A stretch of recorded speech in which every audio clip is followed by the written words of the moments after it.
Hey, it's Patti Scharf, CPA and co-founder of Catching Clouds, the leader in e-commerce accounting. And today we're going to go through part 4 of our series on understanding financial statements. Today we're going to talk about the statement of cash flows using the indirect method. The indirect method is a lot more common than the direct method. QuickBooks Online uses the indirect method. Xero uses the direct method. But the reason why the indirect method is much more popular is because the direct method means you have to attach a second supplementary statement to kind of reconcile between your other financial statements, whereas the indirect method includes it as part of the process. So I'm going to talk about the indirect method today, and let's just go through an example because I think it helps seeing it kind of on paper. So using the indirect method, you start with your net income from your income statement. That net income amount includes activities. It includes income and expenses that may or may not have touched cash, or it may or may not have included everything that needs to be included. So the indirect method has some adjustments to get you to your actual cash flow. The income statement doesn't do that naturally. You really need to do the statement of cash flows so that you can make sure that you understand everything that's going in and out and touching your checking account. Okay, so you start with your net income number, in this case $115,000, and we're going to make adjustments for any operating activities. So operating activities are things that are normal part of operations, business as usual. You're collecting money from your customers, you're spending money paying your suppliers, you're depreciating your assets in the normal course of business, okay? Depreciation and amortization, by definition, are non-cash activities. It doesn't have anything to do with cash. It's just an accounting function. So that will always get adjusted out.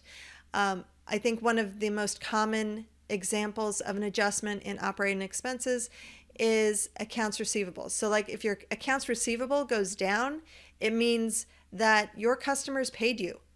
And it doesn't matter whether the sales were recorded this year or last year or whenever, they paid you. So if they paid you, your cash should go up because it's not related to the sales necessarily that's in your profit and loss statement, okay?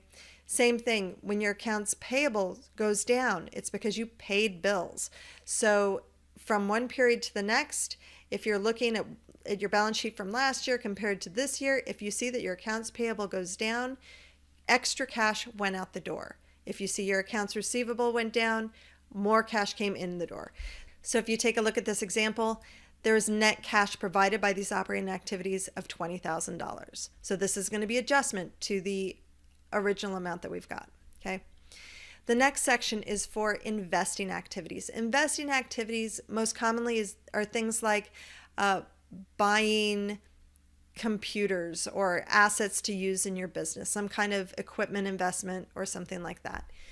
Or if you sell those assets and you get money for selling those assets, that would be an adjustment to your cash.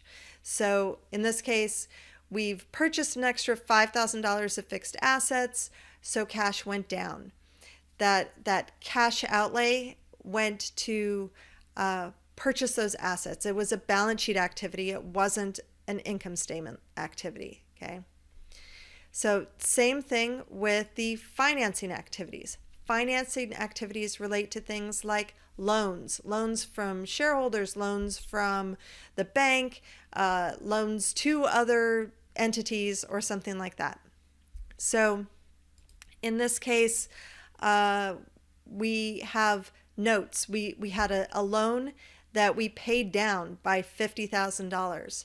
So because that loan went down, that cash went out. That payment of the loan, because the loan is on your balance sheet, is not going to be included in your net income number of $115,000. So we have to account for that cash elsewhere. Same thing with dividends. Dividends, it's an item on your balance sheet. It's not going to be in your income and expense profit and loss statement. So that $100,000 of cash needs to be accounted for here. So at the end of the day, you've got your net income that came from your profit and loss statement. And then you have these adjustments accounting for activities that don't relate specifically to the items that are on your profit and loss statement. And at the end of the day, you've got $20,000 decrease in cash. If you take that away from the amount of cash you had at the beginning of the period, you should have $100,000 at the end. And when you look at your balance sheet, it does. So that's how you know that you did it right. So hopefully this was helpful. If you like this video, please make sure you like it, share it with your friends, comment. If you haven't already subscribed, please do. And we'll catch you later.